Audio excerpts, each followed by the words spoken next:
जय हिंद। Welcome to defence India. तो आज हम देखेंगे प्रैक्टिस सेट 2। प्रैक्टिस सेट 1 हमने कर लिया था। प्रैक्टिस सेट 2 पे हम चलते हैं। 25 क्वेश्चन रहेंगे। फर्स्ट क्वेश्चन पे हम विजिट करते हैं। तो फर्स्ट क्वेश्चन हमारा है, हड़प्पा सभ्यता के संबंध में प्राथमिक जानकारी किसने दी थी। जो हड़प्पा सभ्यता था उससे फर्स्ट जानकारी जो दी थी वो जॉन मार्शल ने दी थी। जॉन मार्शल कौन था? तो जो अध्यक्ष बनाया गया था, मतलब उस वक्त जो वायसराय कौन था, वायसराय हम जानते हैं, वायसराय आपको पता रहना चाहिए वायसराय कौन था। 1899 से 1905 कौन था? Lord Curzon. Lord Curzon Lord Curzon था उस वक्त वायसराय। और अध्यक्षता किसने की थी? तो हमारा ये जॉन मार्शल यही थे। प्राथमिक जानकारी उन्होंने ही दी थी, मार्शल ने। ठीक है। हड़प्पा सभ्यता की खोज 1921 में हुई थी। किसने किया था? अभी हम आगे क्वेश्चन में देख लेते हैं। हड़प्पा सभ्यता की खोज 1921 में हुई थी। ठीक है। निम्नलिखित विद्वानों में से हड़प्पा सभ्यता का सर्वप्रथम खोजकर्ता कौन था? तो हड़प्पा सभ्यता का खोजकर्ता कौन था? दयाराम साहनी। अच्छा, अब ये आप यहाँ पे क्वेश्चन आता है कि हड़प्पा सभ्यता में क्या क्या मिला था, ये आपको पता रहना चाहिए। तो क्या मिला था? फर्स्ट अन्नागार, अन्नागार 18 वृत्ताकार चबूतरे, ये मेनली है। सिमेट्री 37, सिमेट्री एच 2 सिमेट्री मिली थी। अच्छा, सिमेट्री क्या होता है? वो समाधि। सिंगार मंजूषा, मतलब जो बॉक्स होते हैं ना सजने के, वो सिंगार मंजूषा मिला था। और एक कांस्य रथ, कांस्य रथ मिला था। ये हड़प्पा सभ्यता से मिला था। तो अध्यक्षता किसने की थी? दयाराम साहनी ने। सिंधु घाटी सभ्यता खोज निकालने में जिन दो भारतीयों का नाम जुड़ा है वो कौन है? तो जैसा कि पता है, दयाराम साहनी और राखलदास बनर्जी दो ही थे, जिनमें दयाराम साहनी हड़प्पा सभ्यता और राखलदास बनर्जी मोहनजोदड़ो। ठीक है। आगे देखते हैं, सिंधु सभ्यता को किस अन्य नाम से भी जाना जाता है? तो सबको पता है सिंधु सभ्यता को कई नामों से जाना जाता है। पहला हो गया ये आपका हड़प्पा सभ्यता, सिंधु घाटी सभ्यता, सिंधु घाटी सभ्यता, कांस्य युगीन सभ्यता, कांस्य युगीन सभ्यता, और क्या था? प्रथम नगरीय सभ्यता, प्रथम नगरी क्रांति सभ्यता, सरस्वती हाकर सभ्यता, सरस्वती हाकर सभ्यता। ये जितना मैं लिखता हूँ आप कॉपी में नोट डाउन करते चलिए। और एक लास्ट था मेलुहा सभ्यता। ये एक बार क्वेश्चन में आया था, ये सब नहीं दिया था, मेलुहा सभ्यता दिया था। तो सर हड़प्पा सभ्यता को मेलुहा सभ्यता भी कहते हैं। ठीक है। नेक्स्ट क्वेश्चन पे चलते हैं। हड़प्पा सभ्यता का सबसे पूर्वी स्थल कौन सा है? तो पूर्वी स्थल के बारे में मैं थोड़ा बता दूं। उत्तर प्रदेश वाला है, जो आलमगीरपुर है, वही है। तो हड़प्पा सभ्यता का अगर मैं बात करूं, east, west, north, south. East में कौन था? आलमगीरपुर था। वेस्ट में कौन था? सुतकांगेंडोर था। और नॉर्थ में कौन था? मांडा, मांडा। एंड साउथ में कौन था? दैमावाद, दैमावाद। अच्छा, ये हो गया। अब बात कर लेते हैं कौन कौन सी नदी थी। जो ईस्ट में था आलमगीरपुर, वो मेरठ में पड़ता है, यूपी का जो मेरठ है वहाँ पड़ता है। नदी कौन सी थी? हिंडन नदी। ये भी पूछा जाता है, हिंडन, हिंडन नदी के पास था आलमगीरपुर। वेस्ट में कौन था? दक्षिणी बलूचिस्तान का सुतकांगेंडोर था। कौन सी नदी थी? दास्क नदी। ये सब आप कॉपी में नोट डाउन करते चलें, दास्क नदी। वेस्ट नॉर्थ में कौन था? चिनाव, सिंधु, चिनाव नदी थी, सिंधु वाली। एंड साउथ में कौन था? प्रवरा, गोदावरी की, जो गोदावरी नदी है ना, उसी का था प्रवरा। तो इतनी ये नदी थी। ठीक है। तो हमारा ये क्वेश्चन हो गया। मैंने बता दिया कौन ईस्ट, वेस्ट, नॉर्थ, साउथ में रहता है। हड़प्पा सभ्यता के लोग किस प्रजाति के थे?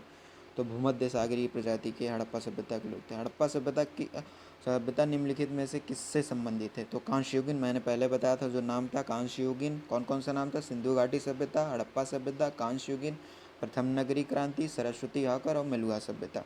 ठीक है।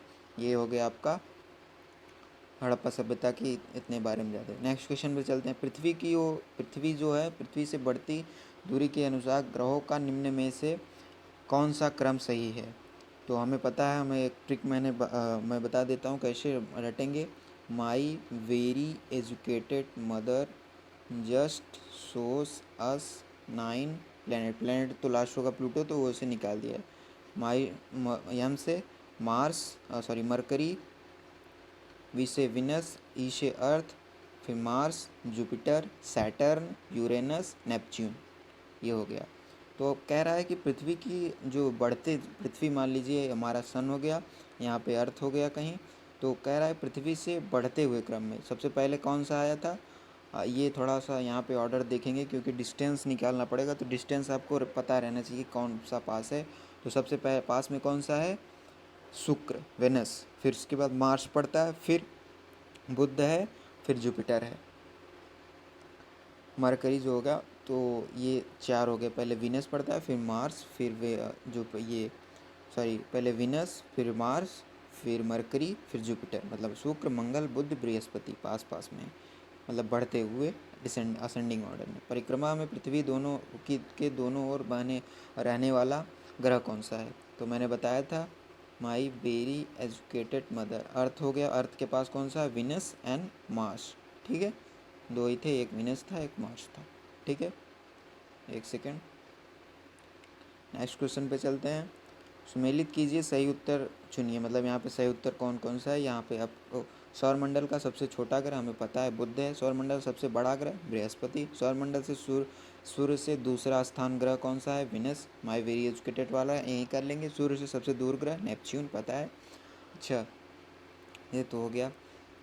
अच्छा, इनका अगर चलिए आगे अभी क्वेश्चन आएगा तो हम बता देंगे। एक क्वेश्चन था कि तो नेक्स्ट क्वेश्चन पे चलते हैं, किस ग्रह को शाम का तारा, अच्छा इवनिंग स्टार और जो भोर का तारा और शाम का तारा दोनों क्या होता है, शुक्र होता है, ये पता रहना चाहिए। सौरमंडल का सर्वाधिक गर्म ग्रह, हाँ ये क्वेश्चन था, तो ये कौन सा है, शुक्र। अच्छा, सूर्य के चारों ओर पृथ्वी की कक्षा का आकृति कैसा है, तो हमें पता है एलिप्टिकल, ये हमारा ये हो गया, ये ऐसा पृथ्वी जो मूव करती है वो ellipse, and sun is the one focus, किसी एक फोकस दो होता है, इलिप्स पढ़े हैं हमने। इलिप्स जब आपने पढ़ा होगा या नवीन पढ़ा हो तो जानते हैं इलिप्स के 2 फोकस होते हैं, सन किसी एक फोकस पे होता है और अर्थ जो है वो इलिप्टिकल ऑर्बिट में मूव करती है। आप ग्रेविटेशनल अगर कभी चैप्टर पढ़ेंगे तो वहाँ पे कैपलर ने बताया था। सौरमंडल में सर्वाधिक चमकीला ग्रह कौन सा है, तो शुक्र हो गया। संध्या का तारे का उदय किस दिशा में होता है, तो वेस्ट में पता है। शाम का जो होता है वो तारा वेस्ट में होता है उसका। बिना उपग्रह वाला ग्रह तो कौन सा है, बुध है, जिसका कोई उपग्रह नहीं है, ठीक है। अच्छा, अर्थ का कितना उपग्रह है, तो एक है चंद्रमा, हमें पता है मून। अच्छा, सबसे ज़्यादा कौन सा उपग्रह वाला ग्रह है वो आपको मैं क्वेश्चन पुटअप कर रहा हूँ, आपको कमेंट में बॉक्स में बताना है कि किस ग्रह के पास सबसे ज़्यादा उपग्रह है, ठीक है। नेक्स्ट क्वेश्चन पे चलते हैं, सूर्य के चारों ओर अरुण का परिक्रमण काल लगभग कितना है, सूर्य के चारों ओर जो अरुण यूरेनस है उसका 84 वर्ष है, ठीक है। नेक्स्ट क्वेश्चन चलते हैं, संविधान सभा के गठन हेतु गोलमेज सम्मेलन की मांग 1922 में किसने की थी, तो ये आपको पता है मोतीलाल नेहरू, उन्होंने ही की थी गोलमेज सम्मेलन, जो गोलमेज हुआ था ना, प्रथम गोल, तृतीय, द्वितीय गोल, तृतीय गोल में सम्मेलन, तो इन्होंने ही मांग की थी। संविधान सभा का निर्माण भारतीय जनता करेगी, यह प्रस्ताव कांग्रेस ने पारित किया था कब, कि जो संविधान सभा है वो भारत की जनता ही करेगी, प्रस्ताव जो भारत की जनता ही करेगी उसका निर्माण, तो 1936 में कांग्रेस ने पारित की। संविधान सभा के गठन का प्रस्ताव किस योजना में किया गया, तो हमें पता है कैबिनेट मिशन, इसी योजना के तहत किया गया था। वयस्क मताधिकार के आधार पर संविधान सभा के गठन मांग किसने की थी, तो डॉक्टर अब्दुल कलाम। अच्छा, अम्बेडकर का क्या है, जो प्रारूप समिति बनी थी, प्रारूप समिति उसके हेड थे, मतलब अध्यक्ष थे डॉक्टर भीमराव अम्बेडकर, ये पता रहना चाहिए। क्या मुस्लिम लीग ने संविधान सभा के निर्वाचन में भाग लिया था, जी हाँ बिल्कुल लिया था संविधान सभा में। संविधान सभा के लिए सदस्यों का चुनाव हुआ था अप्रत्यक्ष, इनफॉर्मल तरीके से हुआ था। किस देश की रियासत का प्रतिनिधित्व संविधान सभा में नहीं था, ठीक है, तो हैदराबाद। अच्छा, यहाँ पे ये क्वेश्चन ऑफ पुटअप होता है कि कांग्रेस की तरफ से कौन सा था, कौन आदमी कांग्रेस की तरफ से गया था,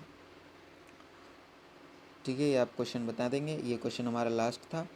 तो फाइनली ये मेरा चैनल है, आपको पता ही है, मैं ऐसे ही अपडेट, अब मैं एक सीरीज़ और स्टार्ट करने वाला हूँ इंग्लिश की, जो आपको बहुत ही आपके एग्ज़ाम के लिए बहुत ही बेनिफिट होगा। तो मेरे चैनल को सब्सक्राइब कीजिए और टेलीग्राम जो ग्रुप है मेरा वहाँ ज्वाइन हो जाइए। मैं इसका वीडियो भी वहाँ पे शेयर करूँगा, इसका जो PDF होगा वो मैं शेयर कर दूँगा। तो ठीक है, ओके, थैंक यू, जय हिंद।